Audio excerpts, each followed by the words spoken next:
Hello guys, जय हिंद साथियों। आज हम लोग एन चैनल जेफेट के बारे में चर्चा करेंगे। पिछले लेक्चर में हमने जाना था कि जेफेट क्या होता है या जेफेट को लाने की आवश्यकता क्यों पड़ी या ये कब आया, बहुत सारी बातों पर चर्चा की। तो आज हम लोग जानेंगे कि एन चैनल जेफेट कैसे बनता है और उसकी वर्किंग क्या है। ठीक है, तो बने रहिए इस लेक्चर में, अंत तक आपको समझ में आ जाएगा कि एन चैनल जेफेट क्या होता है और ये कैसे काम करता है, बहुत सरल लैंग्वेज में। ध्यान रखना, मेरा उद्देश्य ये है कि आपको बहुत सरल लैंग्वेज में, व्यवहारिक तरीके से आपको चीजों के बारे में कैसे समझाया जाए। ठीक है, तो चलते हैं, आज की क्लास को हम लोग करते हैं स्टार्ट। देखिए एन चैनल जेफेट क्या होता है। एन चैनल जेफेट हमने उसमें बताया था कि एक चैनल होता है, चैनल होता है जिससे इलेक्ट्रॉन गुजरते हैं या करंट गुजरता है। ठीक है, अगर जेफेट का जो चैनल है वो एन टाइप सेमीकंडक्टर से बना है तो उसे कहेंगे एन चैनल जेफेट, और अगर वो पी टाइप सेमीकंडक्टर से बना है तो उसे कहेंगे क्या, पी टाइप जेफेट।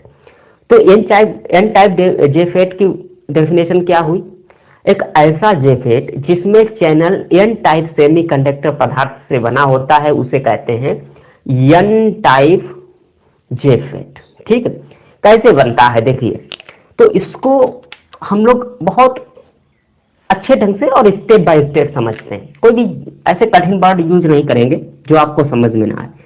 देखिए सबसे पहले हम क्या लेंगे, एक एन टाइप हमने सेमीकंडक्टर मटेरियल ले लिया। कैसा ले लिया, एन टाइप हमने लिया, एन टाइप सेमीकंडक्टर मटेरियल। ठीक है, आप लोग ये समझिए कि मैं बना रहा हूं जेफेट, बना रहा हूं एन चैनल जेफेट बना रहा हूं। ठीक है, आप ये मत सोचिए कि मैं पढ़ रहा हूं, नहीं, आप ये सोचिए कि मैं बना रहा हूं, तभी आप अच्छे से समझ पाएंगे। अब आपको पता है कोई भी सेमीकंडक्टर होता है तो वो अपने अंदर क्या रखता है, प्रतिरोध रखता है, एज ए प्रतिरोध काम करता है। तो ये कैसे काम करेगा, प्रतिरोध की तरह, प्रतिरोध की तरह। अब क्या करते हैं, जब इतना काम कर लिया तो फिर इसके दोनों साइड से हम एक एक टर्मिनल निकाल देते हैं। क्या निकाल देते हैं, टर्मिनल, जिसे हम पहले वाले को कह देते हैं सोर्स। अब आप कहेंगे कि सर ये वाला भी तो पहला हो सकता है, कोई दिक्कत नहीं।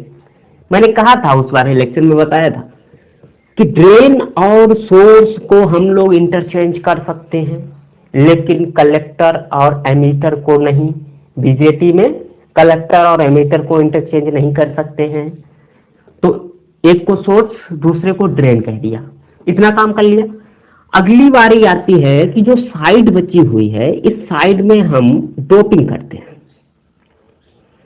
इस साइड में हम डोपिंग करते हैं। और ये भी बताया था, इसको हम क्या कहते थे, इसी को तो हम चैनल कहते थे, इसी को हम चैनल कहते थे। क्योंकि ये एन टाइप है तो हम इसे एन चैनल कह सकते हैं, एन चैनल कह सकते हैं। यहां तक कोई कंफ्यूजन नहीं होगा। ठीक है, तो ये एक एन चैनल होगा।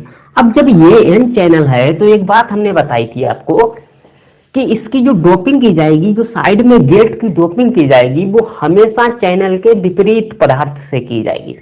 तो आप बताइए, जब यहाँ पे चैनल हमने एन टाइप लिया है तो डोपिंग कौन सी करनी चाहिए, कौन सी करनी चाहिए, पी टाइप करनी चाहिए, बिल्कुल ठीक। तो यहाँ पे मुझे पी टाइप सेमीकंडक्टर की हमें डोपिंग करनी होगी। इसी को हम कहते हैं गेट। क्या कहते हैं, गेट। एक बात ध्यान रखना, इसको हम परस्पर इंटरचेंज। तो एक बात ध्यान रखना इसमें कि जो गेट होते हैं इनको हम परस्पर कनेक्ट कर देते हैं अंदर ही। ये डॉटेड लाइन आप देख रहे होंगे, ये डॉटेड लाइन यही प्रदर्शित करती है कि ये अंदर से कनेक्ट किए गए हैं, जो कि हमें दिख नहीं रहा है पहले से, बाहर से हमें नहीं दिख रहा है। ठीक है, ये पहले से ही कनेक्ट अंदर किए गए हैं। इसके जो निर्माता होते हैं, जो कंपनी में बनाते हैं, उसको अंदर से ही कनेक्ट कर देते हैं। कभी कभी कनेक्ट किया हुआ नहीं मिले, 4 टर्मिनल का अगर आपको जेफेट मिल जाए तो उसमें दोनों गेट को आपको परस्पर कनेक्ट करना पड़ेगा, तभी वो वर्क करेगा। ठीक है, ये बात ध्यान रखना। अब आपको एक बात पता होगी कि इसकी डोपिंग कम की जाती है या कहें हल्की की जाती है, हल्की हल्की डोपिंग की जाती है। ध्यान रखना, चैनल की डोपिंग हमेशा हल्की रहती है, चैनल की डोपिंग हल्की रहती है। क्वेश्चन यहां से बन सकता है कि जेफेट में गेट की डोपिंग चैनल से ज्यादा होती है या कम। तो आपको पता रहेगा कि गेट की तो डोपिंग ज्यादा होती है। किसकी, गेट की डोपिंग हमेशा ज्यादा होती है। ठीक है, इसे कह सकते हैं हाई डोपिंग, इसकी डोपिंग कैसी रहती है, हाई रहती है, और इसकी डोपिंग हल्की रहती है, कम रहती है। तो आपको एक बात पता होगा, जब आपने सेमीकंडक्टर मटेरियल को पढ़ा होगा, अच्छे से अगर पढ़ा होगा जिन लोगों ने, तो उनको पता होगा कि अगर हम हाई डोपिंग करते हैं तो बहुसंख्यक वाहक संख्या में ज्यादा उत्पन्न होंगे, और जिसमें कम डोपिंग की जाएगी या हल्की डोपिंग की जाएगी उसमें क्या होगा, बहुसंख्यक वाहक संख्या में कम उत्पन्न होंगे। ठीक, इतना काम हो गया, हमारा जेफेट बन के तैयार है। कौन सा एन चैनल, ध्यान से सुनना, एन चैनल जेफेट हमारा बन के तैयार है, रेडी है। अब तो कुछ नहीं करना है। अब इसके अगर सिंबल की बात करें तो इसका सिंबल कुछ इस तरीके से आपको दिख जाएगा, क्योंकि ये एन चैनल है और मैंने आपको बताया था एन माने होता है निकलना, लेकिन आपको क्या करना पड़ेगा, अपोजिट लेना पड़ेगा। तो इसमें प्रवेश करा दीजिए, क्या करवा दीजिए, प्रवेश करा दीजिए करंट को गेट से। तो इसे गेट कह देंगे, इसे हम ड्रेन कह देंगे, इसे हम सोर्स कह देंगे। तो ये क्या हुआ, एक एन चैनल जेफेट का सिंबल हो गया। अब चलते हैं इसकी वर्किंग की तरफ। आपने जाना संरचना क्या होती है, अब हम चलते हैं इसकी वर्किंग की तरफ।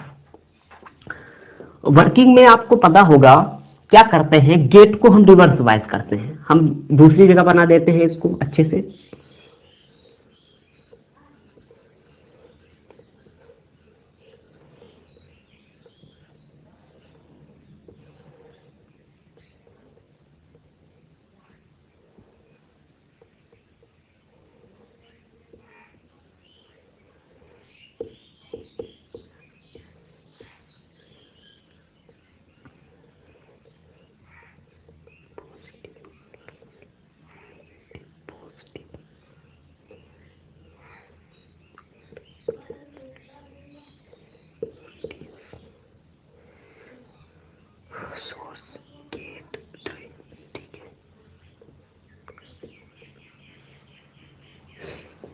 देखिए हमने इसकी बाइसिंग की हुई है। बाइसिंग में क्या करते हैं, गेट को हम रिवर्स बायस कर देते हैं और ड्रेन और सोर्स को हम फॉरवर्ड बायस कर देते हैं। फॉरवर्ड बायस का मतलब है, ये अगर ये एन चैनल है तो इसे हम सोर्स को क्या करेंगे, अभी हम इसमें लिखेंगे नहीं क्योंकि हम इसमें जब करंट फ्लो करेंगे तो आपको अच्छे से समझ नहीं आएगा। ठीक है, मैं यहाँ लिख देता हूँ कि ये क्या है, एन चैनल है। अब आपको पता है जब ये एन चैनल है तो इसको फॉरवर्ड बायस करने के लिए सोर्स से इलेक्ट्रॉन प्रवेश कराना पड़ेगा, तभी ये फॉरवर्ड बायस होगा। और इलेक्ट्रॉन प्रवेश कराने के लिए इसको हमें निगेटिव सप्लाई से जोड़ना पड़ेगा।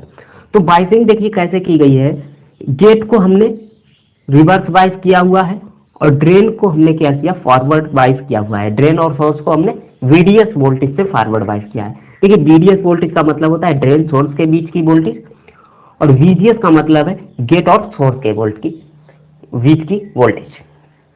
ठीक है, देखिए अब आपको एक बात समझ में आ रही होगी कि इलेक्ट्रॉन यहां से आएंगे तो इसको क्या करेंगे, यहां से गुजरेंगे। एक बात समझिए, इसकी हाई डोपिंग है, हाई डोपिंग है, आपने डायोड पढ़ा होगा। देखिए इधर पी टाइप इधर एन टाइप, यही तो बन गया, ये पी टाइप है ये एन टाइप, ये एन टाइप है और इधर पी टाइप है, तो पीएन बन गया। अगर पी को हम बैटरी के निगेटिव टर्मिनल से जोड़ दें, निगेटिव टर्मिनल से जोड़ दें तो क्या होगा, ये रिवर्स बायस हो जाएगा। रिवर्स बायस, एक बात आपको पता होगी, जहां पे पी और एन मिलेंगे वहां पे डिप्लेशन रीजन तो बनना ही बनना है। जंक्शन बनेगा और जंक्शन बनेगा तो डिप्लेशन रीजन भी बनेगा। अब ये रिवर्स बायस है तो डिप्लेशन रीजन बढ़ जाएगा। रिवर्स बायस है तो डिप्लेशन रीजन बढ़ जाएगा।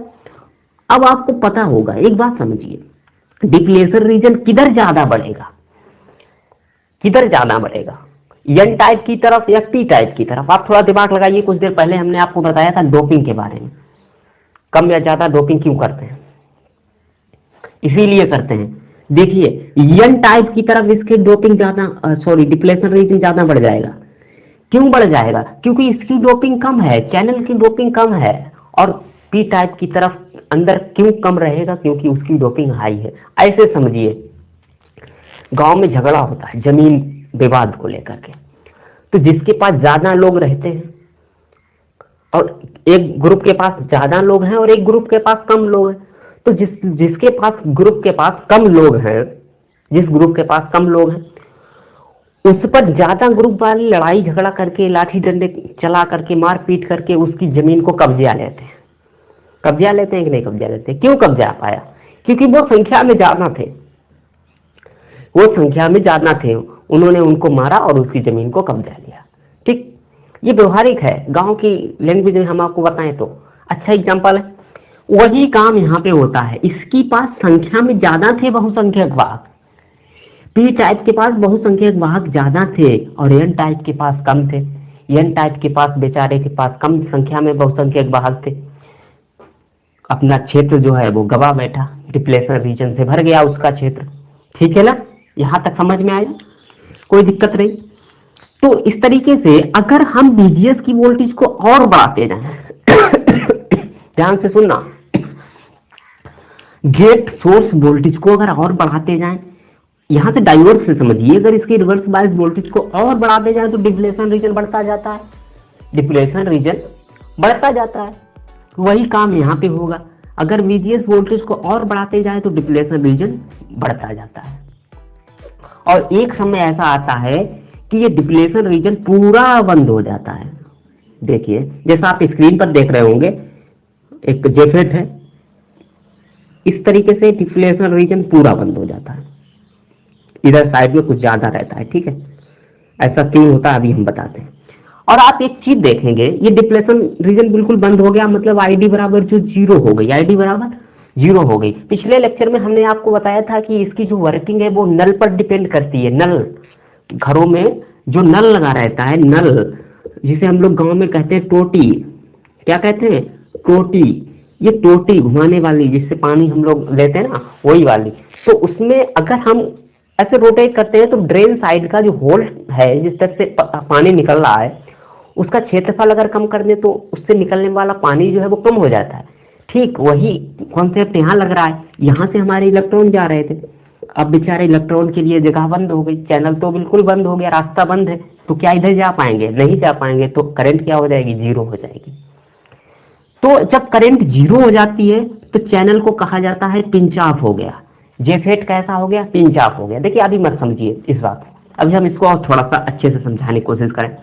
ये अंदर की तरफ क्यों बढ़ जाता है? आपको पता है अंदर की तरफ क्यों बढ़ जाता है? क्यों? क्योंकि इसकी पास संख्या में इलेक्ट्रॉन बहुसंख्यक वाहक ज्यादा थे और इसके पास कम थे, इसलिए ये एन चैनल की तरफ विस्तार हो गया। दूसरी बात, ये ड्रेन की तरफ ही ज्यादा क्यों हो जाता है? ड्रेन की तरफ ही ज्यादा क्यों हो जाता है? तो एक बात सोचिए, ये अगर हम इस साइड का पोर्शन देखें तो ये पहले से पॉजिटिव सप्लाई से जुड़ा हुआ है, इधर के आने वाले इलेक्ट्रॉनों को ये पहले ही आकर्षित कर लेगा, क्या करेगा? अपनी तरफ खींच लेगा। और इधर से कुछ कुछ इलेक्ट्रॉन जा भी रहे हैं, तो इधर वाले कुछ यहाँ पे लोग खड़े हुए हैं, ये धक्का दे रहे हैं, इलेक्ट्रॉन इधर से कुछ धक्का दे रहे हैं, लेकिन इधर से बेचारे इलेक्ट्रॉन जितने हैं थोड़े वो खींचे जा रहे हैं। तो इधर ही डिप्लेशन रीजन बढ़ेगा कि नहीं बढ़ेगा? बढ़ेगा कि नहीं बढ़ेगा? बिल्कुल बढ़ेगा। और दूसरी बात अगर देखें तो एज ए प्रतिरोध काम कर रहा था ये, और जब प्रतिरोध काम कर रहा था तो इधर इलेक्ट्रॉनों की संख्या कम होती जाएगी, इलेक्ट्रॉनों की संख्या कम होती जाएगी, और जब कम होती जाएगी तो ऑब्वियसली बात है कि इधर डिप्लेशन रीजन इधर ही बढ़ेगा, इधर बढ़ेगा, ड्रेन साइड में बढ़ेगा। तो क्या होगा? अगर VDS की वोल्टेज को बढ़ाते जाएं तो इसमें करंट हमारी बढ़ती जाती है। कब? जब VDS वोल्टेज हमारी शून्य हो। शून्य का मतलब सूक्ष्म रिवर्स बायस हो, इतना हो कि चैनल हमारा खुला रहे, चैनल पिंच ऑफ ना हो। चैनल जब तक पिंच ऑफ नहीं होता है तब तक अगर VDS की वोल्टेज को बढ़ाते जाते हैं तो हमारा करंट जो है ID बढ़ता जाता है, या यूं कहें स्लो होता रहता है। लेकिन VGS की वोल्टेज को अगर हम इतना बढ़ा दें कि चैनल पिंच ऑफ हो जाए तो क्या करंट फ्लो होगी? नहीं होगी। लेकिन वास्तव में ऐसा नहीं होता है, वास्तव में ऐसा नहीं होता है। अगर आप सोचिए बिल्कुल करंट फ्लो नहीं होगा, तो जब करंट बिल्कुल फ्लो नहीं होगा तो इससे वोल्टेज ड्रॉप भी नहीं होगा, क्योंकि V बराबर IR होता है, सिंपल सी बात है, समझ रहे हो? V बराबर IR, अगर करंट फ्लो नहीं होगा, जीरो हो जाएगा, तो वोल्टेज ड्रॉप भी जीरो हो जाएगा। जब वोल्टेज ड्रॉप जीरो हो जाएगा तो इसमें डिप्लेशन रीजन का कोई मतलब बनता है? बिल्कुल नहीं बनता है। तो ये फिर फ्लैट हो जाएगा, पूरा क्षेत्र खुल जाएगा और करंट एकदम से प्रभावित होने लगेगी। ठीक है ना? इसकी देखिए वर्किंग को अगर आप अच्छे से समझना चाहते हैं, अच्छे से, तो इसके हमें कैरेक्टरिस्टिक्स समझना पड़ेगा। कैरेक्टरिस्टिक्स को मैं इस लेक्चर में कवर नहीं करूंगा क्योंकि ये लेक्चर काफी लंबा हो जाएगा और मैं अगले लेक्चर में इसके कैरेक्टरिस्टिक्स पर चर्चा करूंगा। ठीक है, तो इतनी बात समझ में आई कि नहीं आई पहले बताइए। ठीक है ना, इतनी बात समझ में आई। क्या है कि यहाँ से इलेक्ट्रॉन फ्लो होते हैं वो चैनल पर डिपेंड करते हैं। यहाँ पे जितना चैनल ओपन रहेगा उसी हिसाब से हमारी करंट फ्लो होगी। और ये चैनल किस पे डिपेंड करता है? वीजीएस वोल्टेज पे डिपेंड करता है, गेट सोर्स वोल्टेज पर। अगर गेट सोर्स वोल्टेज को बढ़ाते जाएंगे तो डिप्लेशन रीजन हमारा बढ़ता जाएगा। ठीक है, हमने ये भी देखा कि क्या देखा कि ये चैनल पिंच ऑफ कब होता है? जब पिंच ऑफ जब होता है जब करंट जीरो हो जाए। और करंट जीरो कब होता है? जब हमारा चैनल पूर्णतः बंद हो जाता है। चैनल पूर्णतः बंद हो जाता है। तो वीजीएस अगर हम वोल्टेज डीपी वोल्टेज इसे कहते हैं पिंच ऑफ वोल्टेज, ध्यान से रखना, pinch of voltage. Pinch of voltage क्या होती है? डीपी। डीपी क्या होती है? देखिए वो है वीजीएस। अगर हम देखिए वीजीएस की वोल्टेज हमारी हो गई यहाँ पे फिक्स हो गई। वीजीएस की वोल्टेज को हमने कुछ रिवर्स वाइज देके उसको फिक्स कर दिया। वीजीएस वोल्टेज को हमने रिवर्स वाइज करके फिक्स कर दिया। अब बीडीएस बढ़ाते जाते हैं, पीडीएस बढ़ाते जाते हैं। क्योंकि ये तो रिवर्स वाइज पहले से है तो यहाँ संख्या में इलेक्ट्रॉन हमारे कम आएंगे, यहाँ संख्या में हमारे इलेक्ट्रॉन कम आएंगे और वही से हमारा क्या होगा? रिवर्स वाइज होता जाएगा, रिवर्स वाइज होता जाएगा। समझ लो। तो वीडीएस की वह वोल्टेज किस कौन सी? वीडीएस की वह वोल्टेज जिस पर चैनल पिंच ऑफ हो जाता है उसे हम क्या कहते हैं? पिंच ऑफ वोल्टेज कहते हैं। ध्यान से सुनना, बीडीएस की वह वोल्टेज जिस पर चैनल पिंच ऑफ हो जाता है